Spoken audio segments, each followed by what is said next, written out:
يا صباح الفل، يا صباح الورد على كل اللي متابعين. عايزه اقول لكم النهارده يوم غريب جدا. انا طبعا نمت بدري، وانا طبيعي بنام بدري وبصحى بدري. عايزه اقول لكم ان انا صحيت كان ولادي صاحيين بالليل. بسم الله ما شاء الله ولا حول ولا قوه الا بالله. دخلت لقيت اوضه الليفينج معجونه، ايش سلايم، الوان، ميه، مش عارف ايه، مناديل، بيبسي. مش قادرة أقول لكم، مش قادرة أقول لكم على الإحساس الجميل اللي أنا كنت حاساه وأنا بعمل. يعني أنا الأوضة دايما إيه، أشدها كده بالمكنسة، أمسح كده تحت الكنب وبتاع كده، أنضف بالشرشوبة حوالين السجاد كده يوميا يعني. فقلت هعمل كده، ومعرفش هي ضربت بقى في دماغي هي ليلة بيضة، وقلت اجيبها بقى من اولها. من عندي اوضه الليفينج، يعني هتشوفوا في الفيديو مربوطه بالمطبخ. هتشوفوا مربوطه بالمطبخ ازاي دلوقتي. طبعا مش قادره اقول لكم، كان اليومين دول هوا وزعابيب وصفار وبرد وتراب، حتى الجنينه عايزه اقول لكم معدومه يعني. عندي الباب بتاع الليفينج الناحيه التانية كده على الجنينه، الازاز ده يمكن انتوا شايفين، معدومة ورق شجر، الأرض وتراب. دي عايزة ليلة كاملة لوحدها يعني.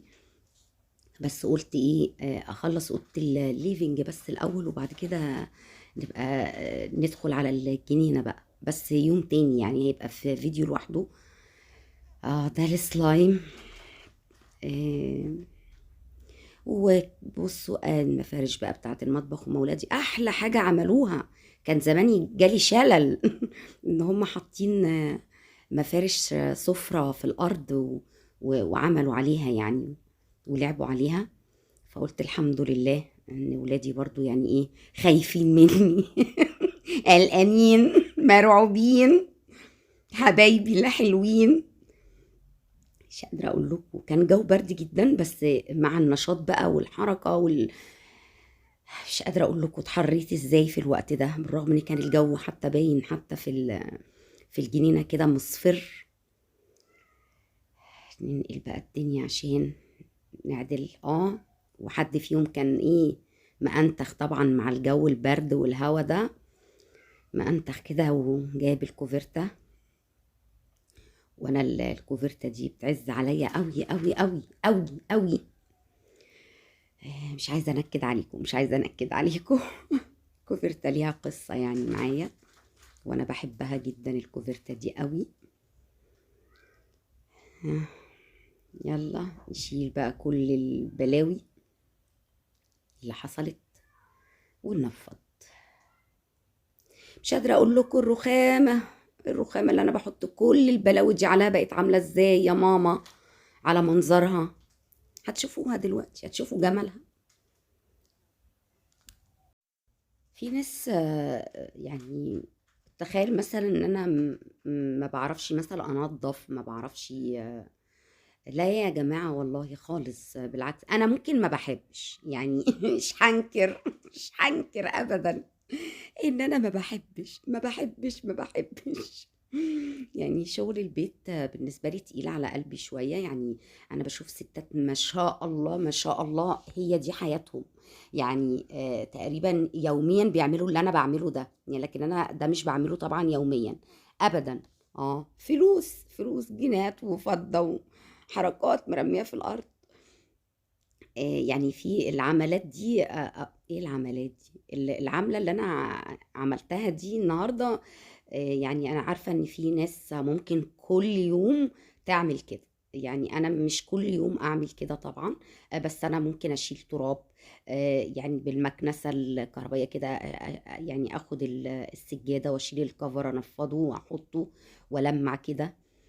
لكن العملة دي بتبقى كل وقت يعني، كل فترة، كل أسبوع، كل 10 أيام يعني كده، يعني مش كل يوم أبدا. صعب. هنا ده الكفر ده.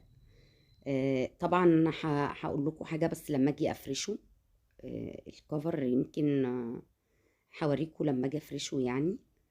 انا لميته بقى بترابه بعبله مش عارف ايه نفضته بقى بره كده.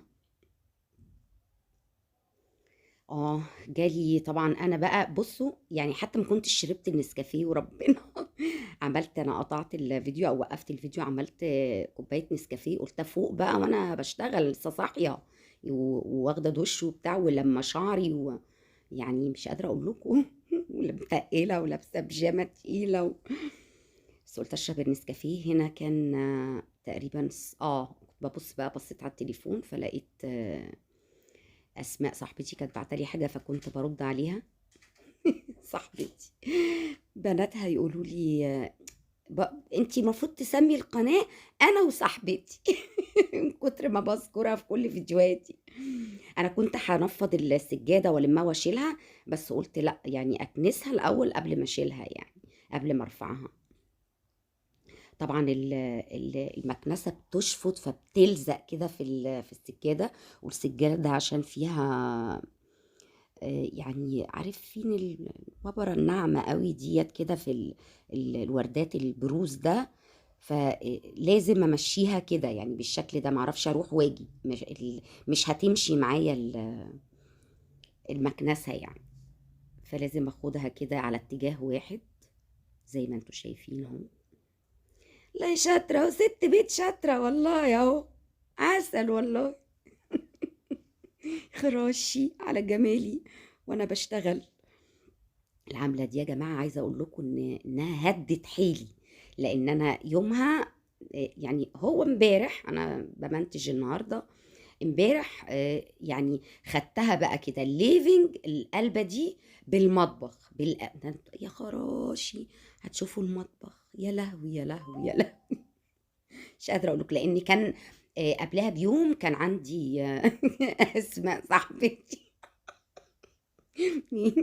اسماء صاحبتي وجوزها وبناتها، فكانت الدنيا ايه مدعوكه شويه بقى، واكل وبتاع واستهلاك وبتاع في المطبخ، ومشي وانا ما قدرتش اعمل حاجه ونمت. فلما صحيت بقى قلت بس هي بقى لازم، هي مش هتيجي غير كده، يعني تيجي مفاجاه، ولادي حبوا يفاجئوني. قالوا لي بمناسبه ان احنا داخلين على كريسماس ورأس سنه وبتاع، فقلنا نفاجئ بقى مامي ونعمل لها السيربرايز. صحيت على احلى مفاجأة بصراحة، على احلى مفاجأة.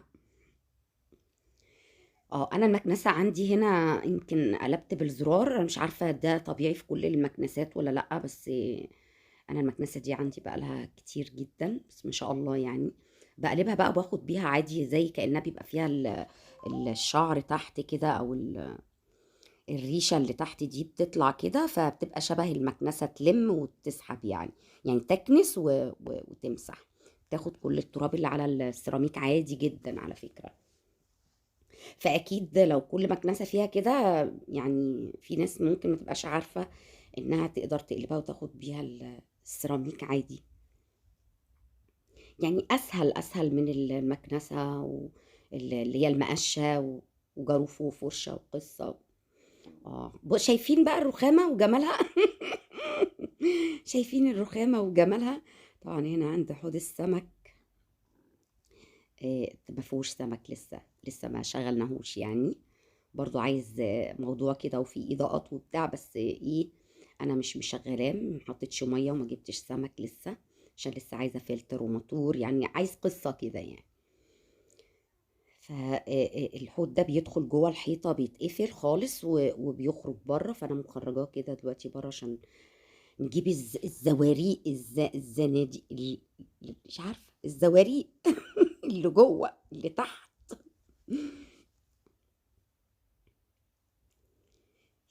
اتحريت وقلعت الجاكيت بتاع البيجامه. يلا بقى كده.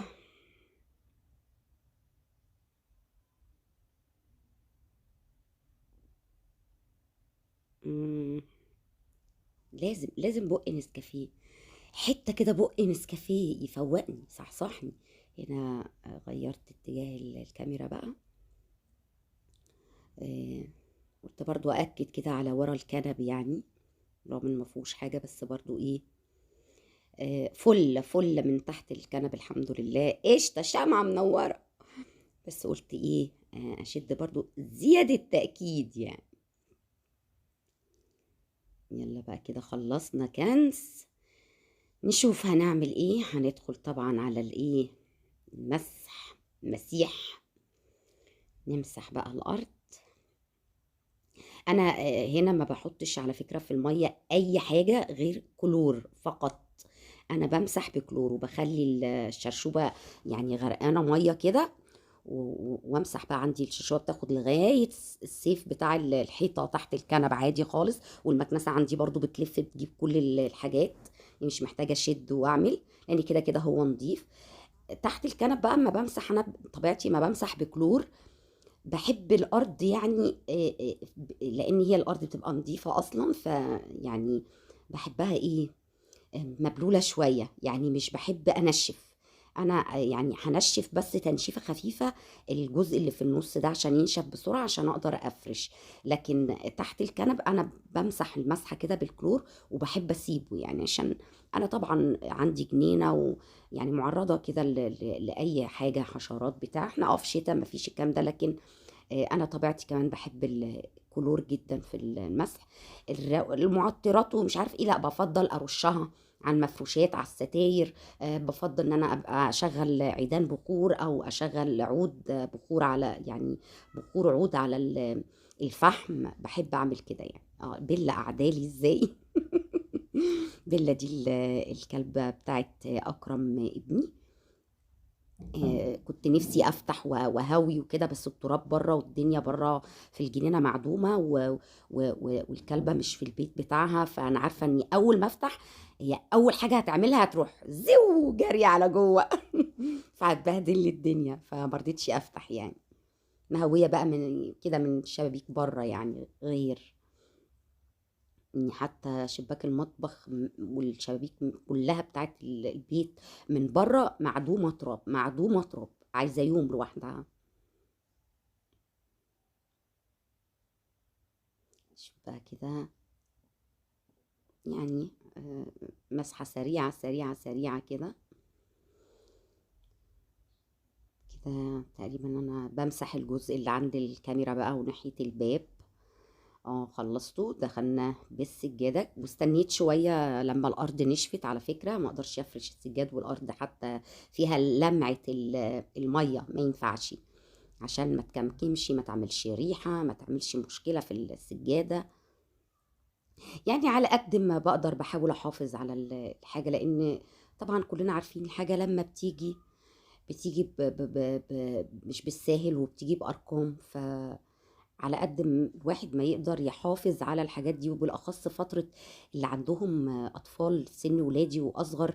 يعني مش بحب أبقى أغير حاجات كتير بسرعة، لا بسيب الحاجة تتهلك وتاخد وقتها في أعمار مختلفة من عمر ولادي. عشان لما هيكبروا ولادنا، لما هيكبروا هيدخلوا جامعة ويبقى ليهم أصحاب، واللي هيبقى ليه حبيبته، واللي عايز يخطب، واللي ليه خطيبته، واللي أهل خطيبته جايلك فلما تجددي وتغيري بقى، تجددي وتغيري في وقت يكونوا كبروا ويفهموا، يقدروا يفهموا قيمة الحاجة.